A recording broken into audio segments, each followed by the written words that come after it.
po namin maging basaan. So, hindi po yun dito sa ating City Hall Complex, Labanan Shrine Complex. So, lahat po ng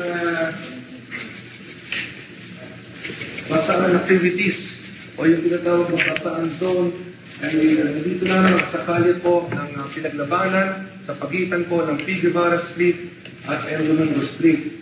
So ito lang po ang lugar kung saan pwede magbasaan.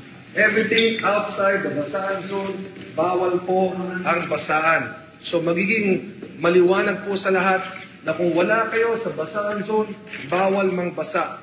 Kung gusto po ninyo makiisa sa ating selebrasyon ng kapistahan, kung gusto ninyo makipagbasaan, dito nyo lang pwedeng gawin yan sa basaan zone.